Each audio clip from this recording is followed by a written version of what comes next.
Good evening, everybody, and welcome into this evening's program with the Schaumburg Library. My name is Chris. I'm the Adult Programs Coordinator here at the library, and I am so thrilled to be spending this evening with you all and sharing in some stories of real people's journeys as we honor Mental Health Awareness Month this May here at the Schaumburg Library. Now, before I jump into a formal introduction, I just wanted to give you guys a few of our friendly Zoom reminders. Please remember that your cameras and microphones have been turned off, but if you need to get in touch with me because you're experiencing a technical difficulty, you can do that using the Q&A option in your Zoom toolbar. The Q&A option allows me the ability to go back and forth with you, and I won't lose your uh, question or your technical issue if you put it in the chat and the chat starts going and I lose track of things as it flies upwards. The Q&A is also the place you're going to want to put any questions you might have for anyone this evening from our panel of those who are sharing their stories or from our NAMI representative, Wanda.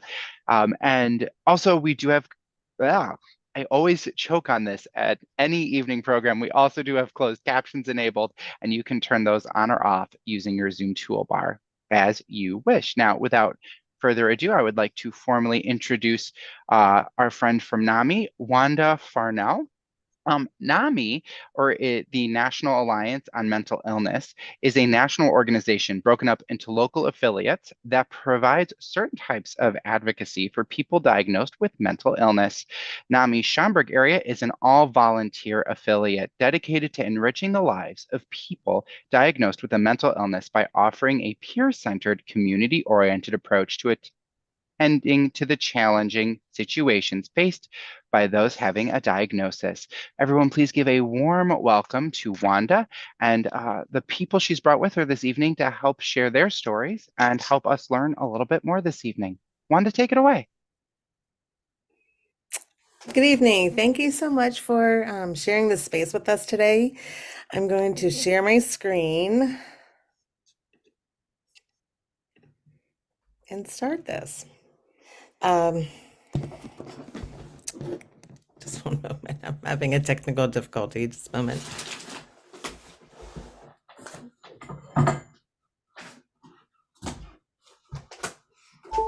Okay. Sorry about that. It's been a morning, afternoon, and evening, but we're here together and we're breaking the silence as we give our hearts hope.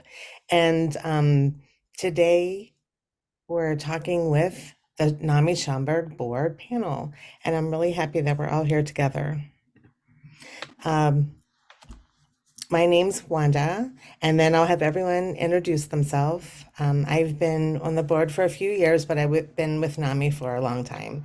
I have this passion for mental health advocacy and a desire for positive change in our community, the way that we view mental illness. I have a heartfelt commitment when using my time and my skills to support others. And I want to bring awareness and foster understanding and empathy, and then help with services and support systems throughout our community. Anyone want to go next? Val? Hi, I'm Val, and I want to add my thanks to Wanda's to all of you for coming and joining us tonight to learn more about NAMI, and to hear our stories. And I'll be sharing the story of my involvement as a family member. I am a relatively recent member of NAMI. It's just been about a year and a half, but as I'll be talking about a little bit later, it's been a very full year. NAMI makes sure that you have lots and lots of opportunities. So,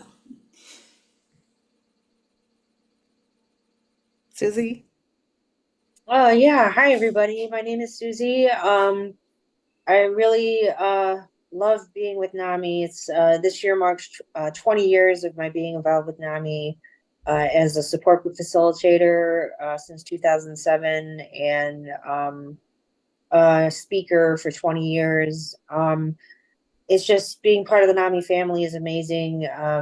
And recognizing and helping people understand that recovery is not just possible but probable, and to offer the intangible of hope to people who need it most. So thank you so much for being here. Thank you for letting me be a part of this. And yeah, I'll share more about my story a little bit later. So thank you. Thank you. Tom? Oh, wait, you have to unmute. Sorry about that. I Okay. always forget. My name is Tom. I've been on the NAMI board for I don't know quite how many years, 5 or 6. I've been in recovery from mental illness for about 40 years. Um, I'm currently a certified recovery support specialist. And when I say recovery, I'm talking about recovery from mental illness, it's not from substance abuse for me. And I'll share a little bit more about my story later. Thank you. Okay, so what is NAMI? Um, it's all of us. It's a National Alliance on Mental Illness. It's one of the largest grassroots mental health organizations. And I'd like to share one of the websites. So I'll go straight to a website. And I want to share how simple it is to maneuver and get into part of this. This is there's a really nice support and education. There's a lot of different organization within the organization. So you have different support groups that you can attend. Something that I think is really important that I think that we all do, it's NAMI Basics on Demand. So it's something that you could actually sign on and start learning and understanding your loved one, yourself, the community. There's all kinds of wonderful information, and we hope that you take advantage of exploring the NAMI Illinois or NAMI National, and we have NAMI Schaumburg. But the other part that's really unique about NAMI is that it's located in lots of different communities. So you could see NAMI Barrington, they might have activities, or NAMI DuPage or NAMI Chicago. There's a lot of NAMIs. And so we're all in this together, and there's wonderful resources with all of the NAMIs. There's a way of finding out on the website exactly where your NAMI is. So please take advantage of exploring that with us. Okay. Click here.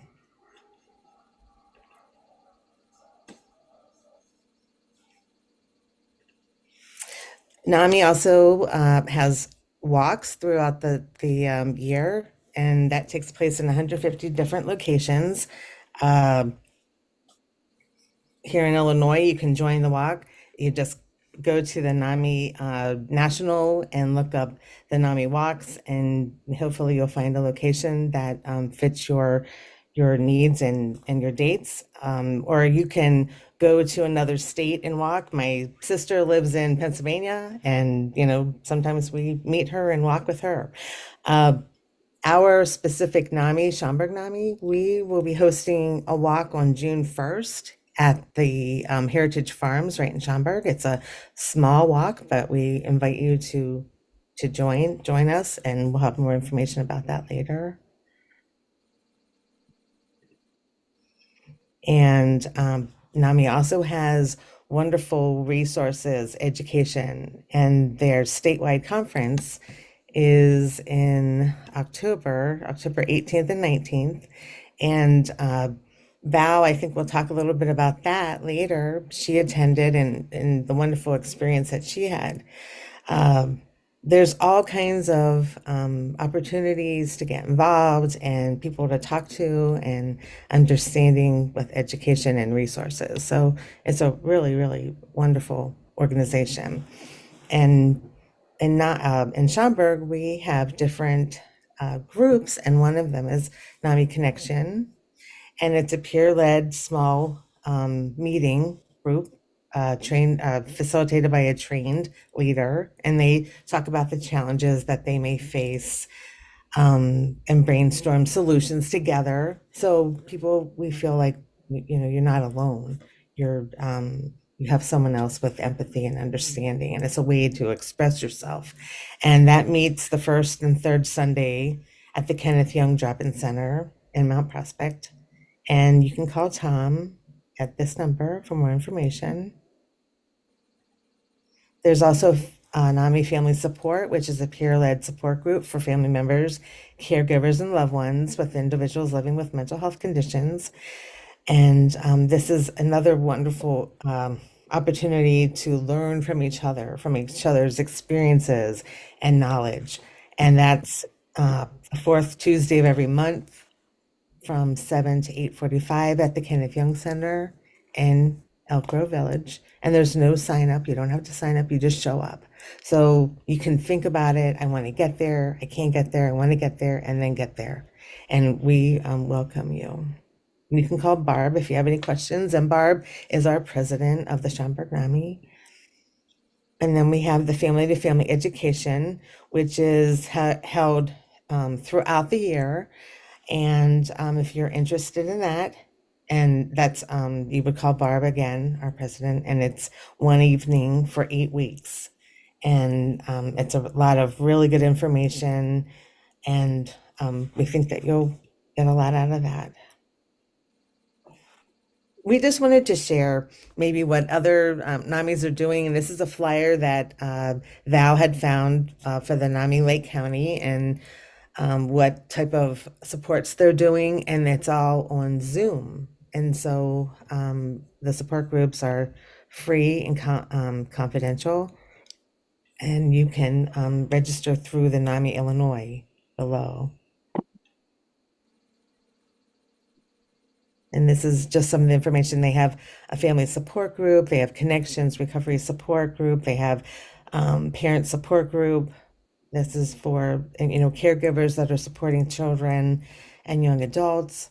And then we have the NAMI LGBTQ Connection Recovery Support Group, and then the Young Adult Connection Support Group. So there's a lot of offerings throughout the community, and we just feel that it's real important to share all of them, whatever we have in our resources for you. This is something I think that we all can agree that is real important, is to break the stigma that surrounds mental health and the impact on the individuals. It's a negative stereotype and discriminatory against those that are suffering. And so if we, can have more conversations and more education around this, we can help and hope for others. And the education is really critical. And Family to Family is a wonderful 8-week session that we had talked about before. And it's all education, and it's evidence-based. So there's scientific evidence for all the information that is given to you. And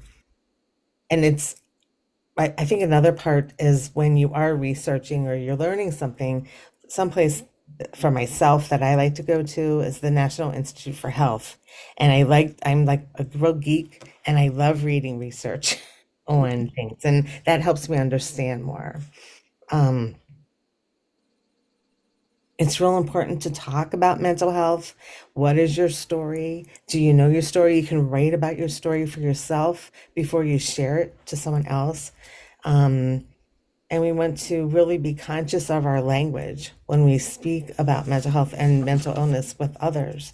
It's so important to avoid, stereotyping, like using not to use the word crazy, insane, things like that. That's hurtful. And then the other part is sometimes people might want you to use the person first language, which would be maybe a person living with, let's say, schizophrenia, or they they're schizophrenic. It depends on the human, on the person. So you want to make sure that you talk with your person. What do they want to be called or related to? It's real important that we respect the individual preferences of others. And then just to really show that compassion, have empathy and try to understand, and choose empowerment over shame. We're stronger together. And then, be honest about the treatments. So these are points that we thought that were important to share with you. And that brings me to Val. Thanks, Wanda. And thanks again to all of you who are here with us this evening. As I said, I'm a relatively recent arrival. I attended my first meeting in September 2022. And I had hoped to start attending before that, but that was a time that I think a lot of people can relate to when COVID caused a lot of delays. I attended the Schaumburg area family support group with longtime facilitators Barb and Carol. There were 6 of us, including Barb and Carol, that first Tuesday. So it was hard to fade into the background and just observe that first meeting as I thought I might be able to do. However, Barb and Carol's warmth and gentle manner, quiet acceptance, very quickly made that space feel like a safe little corner in the world. And I have attended almost every month since that time.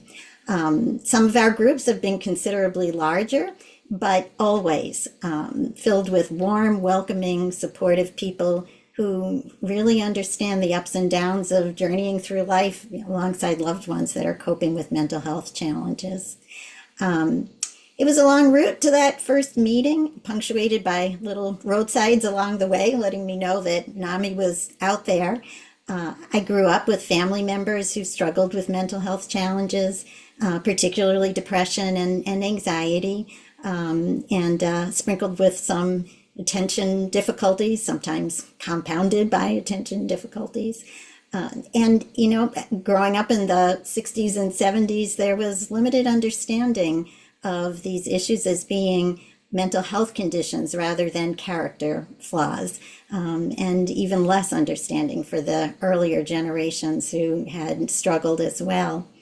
From the time I was in elementary school, I was drawn to the students in our school's special education program. By junior high, I was intrigued with books about psychology, not yet recognizing the influence of growing up in a family that grappled with these very issues. I went on to a career in special education, while on a parallel path, a genetic predisposition to troublesome emotions continued to hopscotch through our family's new generations. In case you were wondering, being a professional does not provide all the answers and emotional resources that are needed to navigate life with a loved one that has mental health challenges. Seeing the people you love struggle strips away any sense of being in the pilot seat.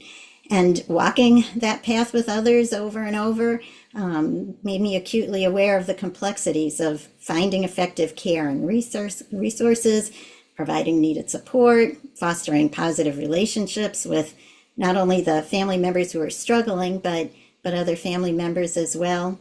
And then, of course, way down at the bottom of too many of our lists is taking care of oneself, which is really hard sometimes to do when you're consumed with worrying about other people. I was introduced to NAMI a number of years ago by a friend who has a son with a serious mental health condition, and he was volunteering in his retirement doing pro bono legal work for his local NAMI, trying to make a contribution to the complex world that his son and his son's peers had to navigate every day. Mentally filed away that information, thinking, oh, when I retire, I'll get involved. And then, closer to my retirement, I met a representative from an area affiliate at a professional conference. And she told me about the family support groups, the family to family classes. And by the time we finished talking, I was hooked and eager to be both a member and to find a way to contribute in some way. I decided to get involved when I retired. Wish I had done so a whole lot earlier. But it was May of 2020 as the pandemic made everything more complicated. Tending to family needs delayed my entrance into that first meeting, but NAMI's abundant opportunities helped me to make up for lost time. The opportunities, to give you an idea of what's available even to a brand new newcomer, in just the first year of my NAMI membership, in addition to the family support group, which I started in September, I followed that by less than a month later attending the NAMI Illinois conference in October. It's at, well, as you saw on the screen, it's at Moraine Valley College, less than an hour away. It was packed with really helpful information. And I wished I could be in two places at one time. I had tried to master that for many years, never quite made it. But there were so many things happening at the same time that it was impossible to take advantage of everything there was that they had to offer. There, of course, was lots of information about NAMI programs, initiatives, the leaders and roles. Learned about the 988 Suicide and Crisis Hotline, community health boards, mobile crisis response teams. There was a lot of discussion about advanced planning, wellness recovery action plans, psychiatric advance directives, powers of attorney for healthcare, and other legal procedures. So really concrete information that you were able to take home, and lots of resources given, contact information. Everybody was so eager to share whatever information they could and to be present and available as you needed it. There was a big emphasis on the importance of including the individuals living with mental health conditions in decisions about care and responding to a crisis, which I really appreciated how much it was centered on the people who are actually having the experience, not just addressing everything from the perspective of the family members who are trying to figure out how to navigate. There was a legislative roundtable with state representatives. They shared a lot of information about what was going on in Springfield related to mental health initiatives, but they also took questions from the audience and listened to feedback from people who were out there trying to access services, what was important, what were the obstacles. As with everything that NAMI does, there was an underlying message of respect and partnership between individuals with lived experience and those who care about and for them. So then just a month later in November, Barb, who, as Wanda said, is our president, invited me to attend the Schaumburg area board meetings and mentioned, by the way, that their secretary had just resigned. so maybe I might be interested in that. It seemed like a tall order at first, but I also realized it would be a great way to learn about what the organization was doing. In December, I attended the holiday party for members of the drop-in center, which the invitation was extended to our family support group. Again, lots of warm, caring people and a deep sense of camaraderie, and it's where I met Wanda and learned about so many of the other things happening with NAMI. In February and March, my husband and I both took the 8-week family-to-family class. Wanda told you a little bit about it, but it's an invaluable program. It teaches about various mental health conditions, treatments, accessing services, how to support a loved one experiencing mental health challenges, positive communication, fostering positive family relationships, and lots more. And it also was a great opportunity to meet wonderful people who cared deeply and freely shared their own experiences and what they learned along the way. In April, I participated in 2 mental health fairs at district high schools, sharing information with students at a time when young people are experiencing mental health challenges at unprecedented rates. In May, Mental Health Month, our local chapter was one of many organizations at the Schaumburg Township Minds Matter event, sharing information about mental health and area resources with the community. And then tagging on to that, our affiliate hosted tables outside local Jewel supermarkets, again sharing information and resources, as well as raising funds. In June was Wanda's mental health walk at Spring Valley with a nature walk, crafts, music, and affirming activities. A number of my family members joined in and immersed themselves in that wonderful day. I also in June took the 2-day training to be a facilitator for family support groups, which allowed me to help in that role with our local support group, as well as to volunteer with the monthly online family support group provided by NAMI Illinois, something that there's a dire need for if any of you decide you might be interested in going down that road. And just to tack on to what Wanda had shared about the online programs, that had indicated it was being done in cooperation with the NAMI Lake County. However, the online support groups are available to anybody in the state of Illinois. In fact, not only in the state of Illinois, we have somebody who often tunes in from California because her family members live in Illinois, and this is a way for her to find out more about resources here. So just know that's available to anybody. In September, my husband and I joined hundreds of members, family, friends in the NAMI Walk at Jackson Park in Chicago. And then I'm going to cheat and stretch a little bit past the 1-year mark. In October, my husband and I both went to what was my second equally informative annual NAMI Illinois conference. That is definitely not a one-time thing. There's loads of new information every single year.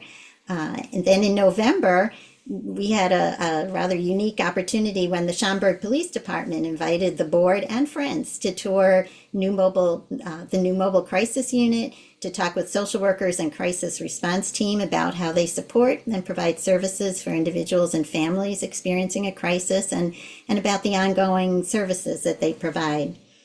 Throughout the year, there's a wide variety of webinars that are provided by local chapters, NAMI Illinois and NAMI National. I think my favorite was probably the one by Dr. Xavier Amador on the approach that he developed to keep communication positive, collaborative, and respectful, even when there are different perspectives. And then there are opportunities throughout the year to attend meetings with legislators to address pressing issues such as housing. And aside from the state conference, which is, at a rather modest cost, everything was absolutely free. As Wanda said, our affiliate is 100% volunteer. There's a modest annual membership fee for those who choose to become official members, but no one is turned away. You are welcome to come to support group meetings, to be involved at whatever level makes the most sense. At each and every step, I have found not only helpful information, but a sense of community, acceptance, and empathy that can be hard to find for families living with the challenges of mental health challenges. It's a place where you can go and to be open and honest and know that others truly understand. When times are rough, there's genuine encouragement offered by people who have experienced the inevitable ups and downs and can remind us that things will get better again and that it takes time to find the right path. And when times are better, we keep coming to offer that encouragement to others. I love that NAMI lives up to its name. It is truly an alliance. People with lived experience and people who have loved ones facing mental health challenges come together to learn and to teach, support, and make life better for each other. Because individuals with lived experience are part of the heartbeat of NAMI, their insights and perspectives are always central to what we understand and what we do, and respect is at the core. The interest that brings us to NAMI isn't just academic or professional, it's a personal journey rooted in experience, and taking that journey together makes a world of difference. So I encourage you to take that first step with us and see how NAMI can be part of your journey. And I'll put in a little plug and say the family support group is a great place to start.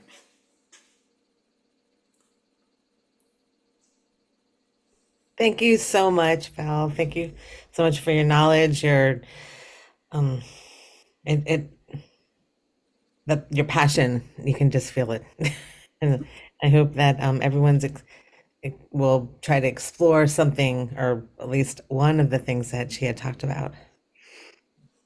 Tom, how are you doing? Okay, I'm okay.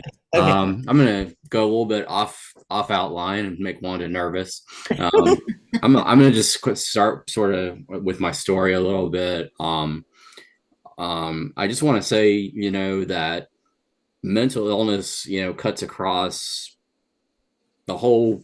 It can hit every socioeconomic group, every race, et cetera, et cetera. Um, I come from a upper middle class family. Everybody thought everything was okay. It didn't seem like there was anything going wrong with me. I will say that I do have a history of being sexually abused, um, used for pornography, uh, used for sexual trafficking, et cetera, et cetera. But, nobody knew anything was going wrong. Everything looked great until I was about 20 years old when I was diagnosed with schizophrenia. And then everything got, I went through several years of problems, and then I sort of seemed to have found my way. And I got married, had kids. I taught for a while at Wheaton North High School. Then things got rocky again. And I did some things I shouldn't have done. And I lost my job at Wheaton North High School. I couldn't teach anymore. So I had some more bad years. And then eventually I found myself at the Kenneth Young Center. I was going to their drop-in center for persons with mental illnesses. And I got a lot of peer support there, a lot of help from other peers. And eventually I became a certified recovery support specialist. I work there now. I'm the drop-ins team lead at Kenneth Young. I'm not representing Kenneth Young today, but I am representing what peer support and peer support specialists offer. And that's it's important that everyone have lots of choice or control in their lives. Every time things got good for me throughout my whole life, as I look at it, I was given a lot of choice and a lot of control. Every time things got bad for me in my life were times when people felt like they needed to make choices for me or control me. But you went off mic. Because they knew better than I did what would be good for me. Okay. You can't control how you feel on a given day. Some days you just feel like crap, so, maybe your past is getting the best of you. Maybe you had an argument with a family friend. Maybe your car broke down. You can't control if you feel good on a given day. Maybe it's your birthday. Maybe you found $1 on the street. Those things make you feel good. But there are many things that we can control and have choices about. Things like, where we live. Do we live with family? Do we live in a nursing home, a group home, a supported living situation, completely on our own? And it's important that persons who live with mental illnesses have those choices, just like every other person in the world has those choices. Okay. Where we work too. Do we have regular work? Do we have supported work? Do we? What do we do? Do we? Are we going to go to college and then get a job, or are we going to get a job elsewhere? The choices have to be there for everyone, okay? Or things are going to get tough. If you don't let people make choices in their lives, things are going to be difficult for them. Also, that you have to have choices about a therapist, whether you have one or whether you don't have one. If you have a therapist and you don't like that therapist, having the choice to find a new one, okay? And having alternatives to traditional therapy. Maybe a person doesn't want to sit down and talk one-on-one with the therapist. There are all kinds of alternatives to traditional therapy to explore. Also, you need to have choices with regard to your psychiatrist. Do you want one or not? Do you want to take medication or not? There are alternatives to medication. Okay. It's just, I just want to stress, in all facets of life, whether they be large or small, we need to be given choices in our life. And when I've been given choices, I've thrived. When I've not been given choices, my life has been difficult. And that's just my experience. And I just want to talk about peer support. Peer support specialists are there to help persons with mental illnesses find choices for themselves. You can find peer support specialists at NAMI Connection meetings. Wanda mentioned that we have NAMI Connection in Schaumburg the first and third Sundays of the month from 1 to 2:30. You can go online and find other NAMI groups where you can find peers. They're not necessarily peer support specialists, but you can find peers to work with at NAMI Connection groups. Just being supported by peers is so helpful. That's all I want to say. If there's any questions or anything anybody has,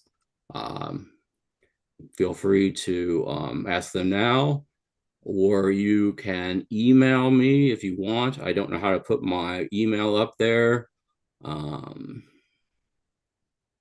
We can give the email to the library too. And Okay, that would be great. They can email me if they have any yeah. further questions or anything I can help them with. Yeah, Okay. thank you so Thank much you. for And sharing. sorry if I don't know if I was making sense there. I hope so. Oh gosh, yes. Susie, take it away.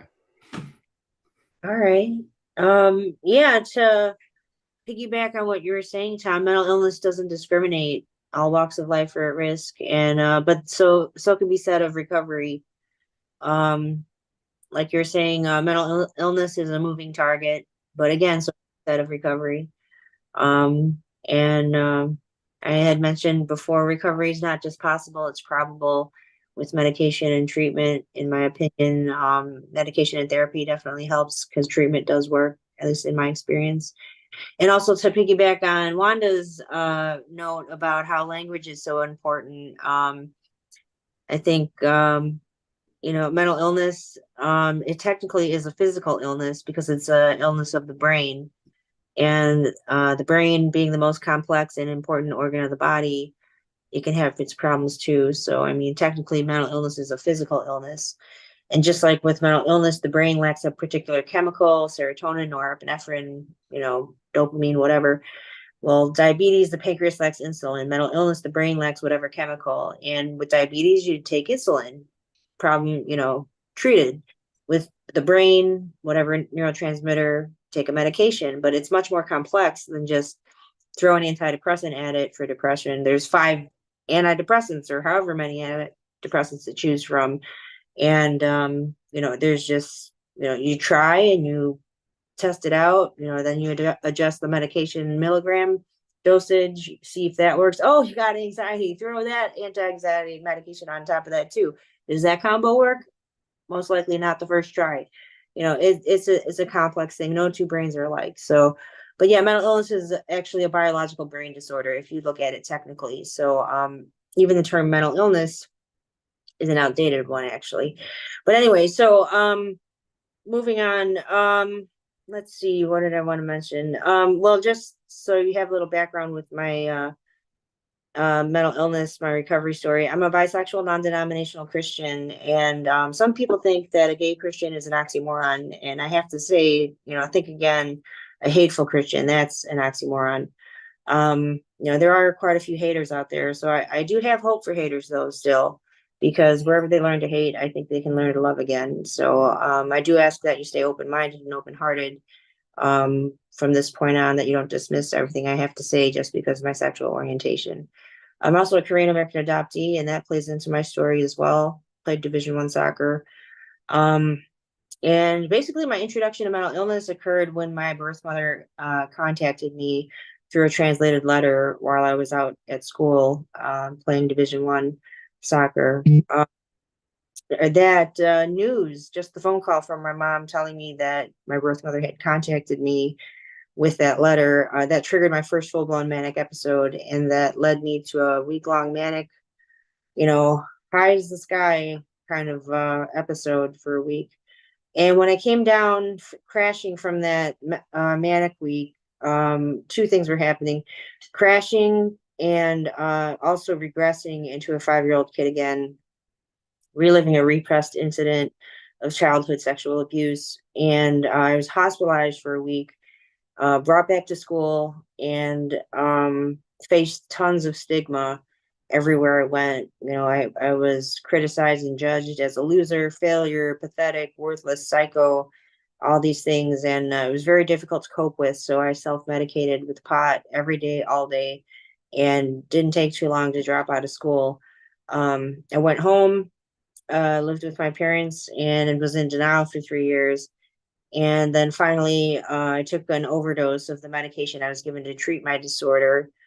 And yeah, so it was only after the overdose, being in denial for 3 years, that I finally woke up and realized, thankfully, I woke up and realized that I needed to accept my illness, because this is either I got to take control of what I can with this illness, or it was going to take control of me and have its way. So it's hard though. I think, for any of you out there who are either struggling with your acceptance of your mental illness, or you have a loved one who's not taking their pills, and you're just like, why don't you just take your medicine? Just take your medicine. It is so much more difficult than it seems. Swallowing those pills means swallowing your pride. And when someone takes their medication for mental illness, it's a lot more than just taking medication, because when you take that medication, you're admitting that you have an illness and that you need something to treat it. And with all the stigma out there for mental illness, it's saying, buying into all the stigmatizing things: you're weak, you have a character flaw, you're crazy, you're a psycho, when in fact it's the exact opposite. You're very strong, you're very creative, you're very intelligent, you're very compassionate, resilient. It's much more but you can't see beyond the stigma. It's all, people buy into the stigma so easily, but all these other things that are great about a person in recovery, you don't find those things out until you move along the way into recovery. So, I mean, it's so hard with acceptance for mental illness, because when there's someone sitting across from you with a white lab coat saying there's something significantly wrong with the way you think, feel, and behave, usually no one immediately says, yes, I think you're right, and agrees to take medication right away. That's not normal. So if you or a loved one are struggling with acceptance, with taking the medication and so on and so forth, you can put yourself in the other person's shoes pretty easily and understand their perspective and why they're not compliant with taking medication and whatnot. So I just want to mention that. I want to emphasize that. But also with my acceptance, Wanda, I think you mentioned people first language, person first language. That also helped me tremendously with acceptance, because I realized as a person with a mental illness, I'm a person first. And that helped me realize it's not what defines me. My illness is just a part of me. I can learn to live well with it. It's not who I am. So, and then I learned about famous people with mental illness. That helped me tremendously, because I thought, if all these people, Robin Williams, Michael Phelps, Simone Biles, Vincent van Gogh, Georgia O'Keeffe, Michelangelo, Charles Schultz, Princess Di, Abraham Lincoln, Winston Churchill, all these people who had mental illness, and they helped change our world. And I mean, that's just the tip of the iceberg. If they could contribute to this world and they had mental illness, maybe I can contribute something in my life too. I'm not out for the count. Maybe I can do something with my life too, even though I have a mental illness. And then as far as treatment, medications and therapy, I even had ECT, electroconvulsive therapy, also known as shock therapy. I had that for many years, and that worked very well, actually. It's just I ended up needing to change my treatment plan. But yeah, I joke that I have this little ECT song. It's an adaptation of the Aretha Franklin song Respect. Can you kind of see where it's going here? RESPECT. Yeah. So, okay, real quick here. I could use some ECT, waves of electricity. I could use some ECT. Hey now, ECT. Shock it to me, shock it to me, shock it to me, shock it to me, shock it to me, shock it to me, shock it to me, shock it to me. Hey, just a little bit. Just a little bit. Ow. So anyway. So as far as coping skills, music, I'll just go into one coping skill. Music, obviously, I love it. Just listening to a song on repeat that you just feel. Music helps me heal, helps me grow. You can just put one on that you sing to the top of your lungs with. Makes you dance, makes you groove. Just music is amazing. I joke that my stage name is going to be Norma L, as in normal. And I don't know, just music is wonderful. Music is just wonderful. Oh, and I have a joke about this little jingle I wrote about a month ago. If you're happy and you know it, it's your meds. If you're happy and you know it, it's your meds. There's really nothing to it. Once or twice a day, I'll do it. If you're happy and you know it, it's your meds. So I write silly stuff like that. But anyway, as far as successes, hopes, and dreams and stuff like that, I did meet my birth mother in 2008 in Korea, Seoul, South Korea, South Side.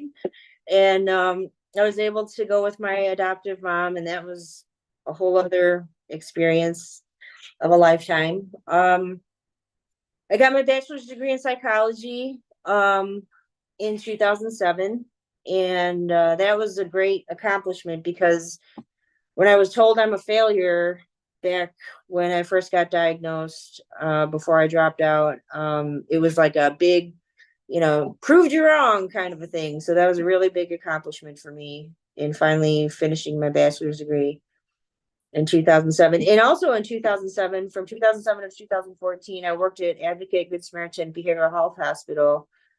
I was a recovery advocate, and I absolutely loved my job. The only reason why I stopped working then was because of the budget. it was great. And yeah, my other hope and dream is just to, success, hope and dream is to bring the intangible of hope to people who may need it most. Um, and yeah, just hope and NAMI are synonymous to me. So they have carried me through some really hard times, and I'm hoping that I can do the same by doing presentations like these and facilitating support groups and um, just hope, just trying to bring hope to people. So yeah, thank you. Thank you so much. Thank you. Thank all three of you. That all of this was wonderful, great information, and I love the jingles. I'm gonna they're still singing. Oh my goodness, that's beautiful. So we've learned a lot today in a really short time. We've gone over so much information. Um, Navigating the mental health system is a lot. We invite you to find your partners in your community. A really special one in this area is the Kenneth Young Center. Finding what works for you and how you can make a difference in your own um, life. And I love the choices. Give yourself, the choices are so important. You need to have choices. Um, and supporting your loved ones. Discuss the challenges faced by the family members and friends and supporting loved ones. And, don't forget about, in the beginning, they had talked about like your self-care. What do we do for that? What one thing, the radical one is rest. Just stop and be, take a breath in the forest. I do that a lot for myself. I need to put myself outside um, with nature walking, journaling, exercise, whatever that means to you, creative expression. Susie's is singing and writing songs and, music, dance, movement, socializing, or being in the calm, but don't forget about your self-care for yourself and also your loved ones. Um, and volunteering. There's so much volunteering within the NAMI community. Um, just reach out to our group where we always have something going on, or to your local like your local NAMI, whatever's available to you. But some of the things that we've done before is the holiday parties, Jewel Days. It's so interesting sitting in the community and people come and talk to you and you get to talk to them and you can hear different stories and learn about the people in your community. And like Val had said, attending the high school awareness table was so wonderful. Just the interaction of the high school kids and where what their thoughts and needs and wants are, and then being able to give them information. And then join us for the Wander. It's our mental health walk June 1st at Heritage Farms from 8 a.m. to 9 a.m. And this is for everyone. Whoever wants to attend, you can attend in person or you can attend online. There'll be different links of fun things to do that day. And we want to end with hope. And can someone read this? Does anyone want to read it? I can read it, Wanda. Okay. I've just been lurking in the background. Hope. By shining a light on the darkness of stigma, can we begin to erode its power? Together, let us ignite a movement of understanding and acceptance where mental health is embraced as an integral part of the human experience, and where those affected by mental illness find compassion, support, but most of all, hope. Thank you. And thank you so much for inviting us to be here in this space and sharing Thank you all. First, I have to say, oh, first off, because I will forget, if you're interested in that June 1st walk, we actually have the registration for that. We're helping support that. It is on the library website on June 1st. That all of our summer programming went live today. So please go and register for that walk and go explore it. Uh, Thank you so much for sharing your amazing personal stories and journeys. Amazing is a weird word for it, but just that it was it popped in my head.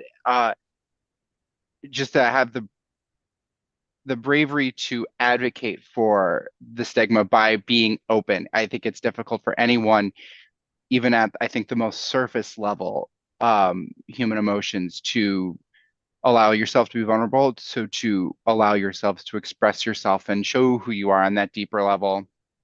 Um, in pursuit of that mission is absolutely wonderful. And Susie, the lighthearted approach that you were able to turn what just to some could be such a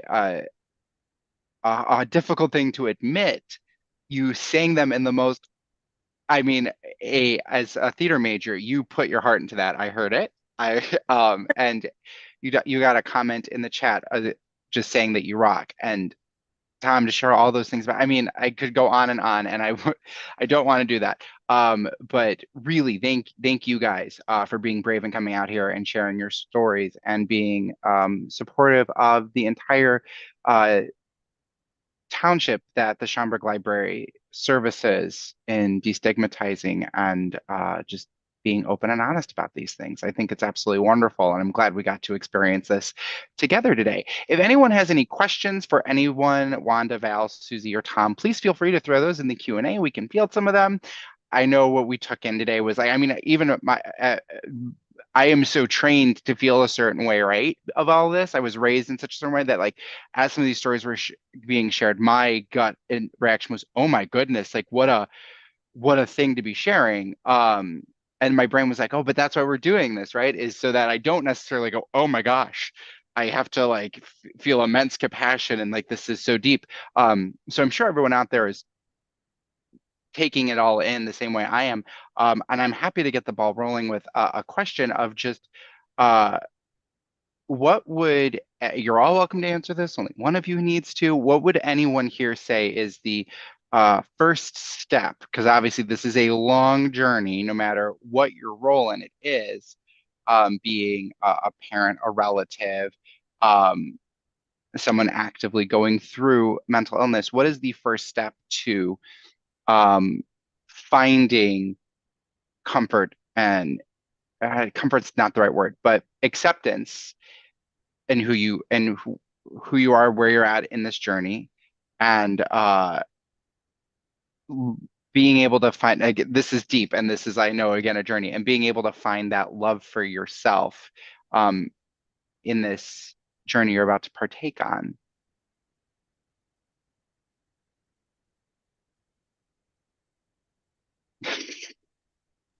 I know I asked a very I, tough question. I think there's all kinds of places to start. I do think peer connections help.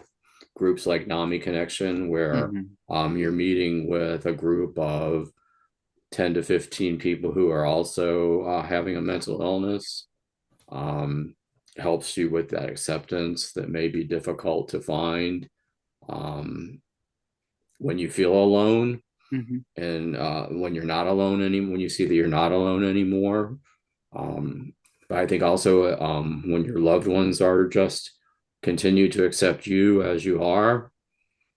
Um, and I mean, and I think it's also important, of course, to see a doctor.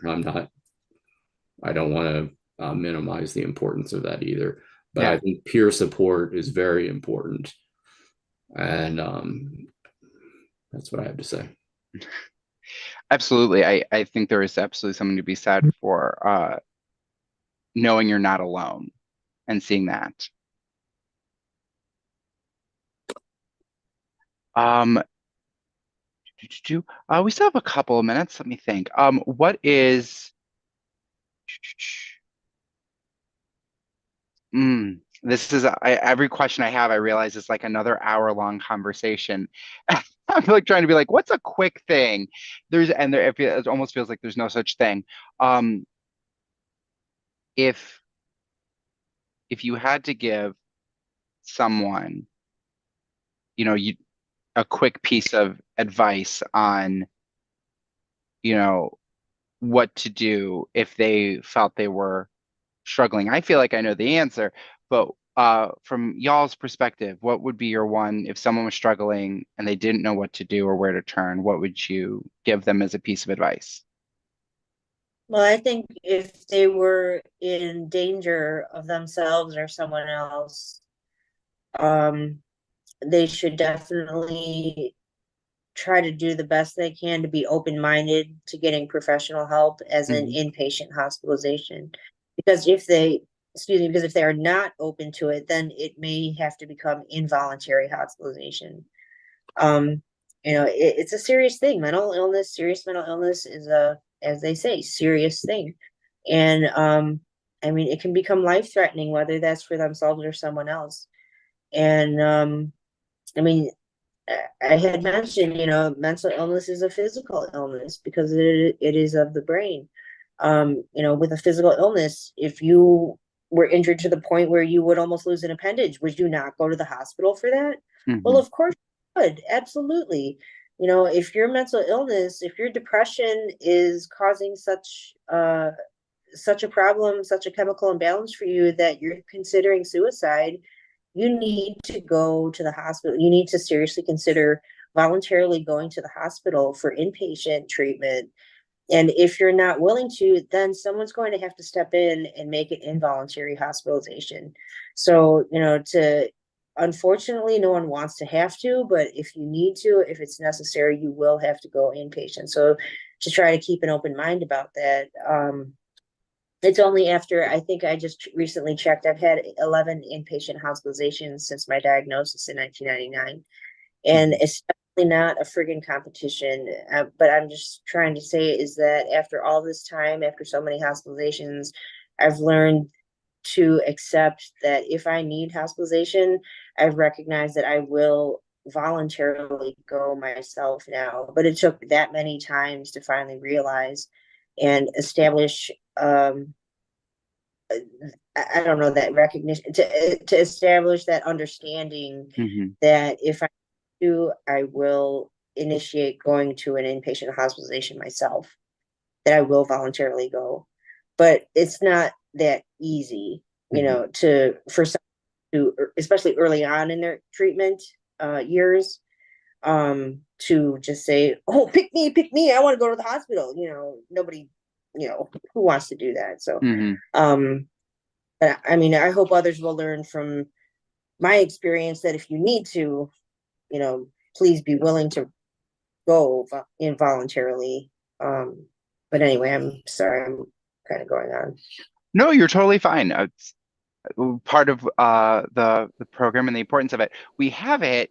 Susie, you did me a great solid there. You brought us to 8 o'clock, and I want to make sure I'm respectful of all of your times, as well as the time of everyone else on this call. So I'm actually going to throw Wanda under a bus and force her to wrap this up because I'm going to say, Wanda, as someone who I know is so passionate about mental health advocacy and someone who actively volunteers, how has volunteering and being an advocate for mental health and mental health awareness changed your life? Can you take us home on that thought?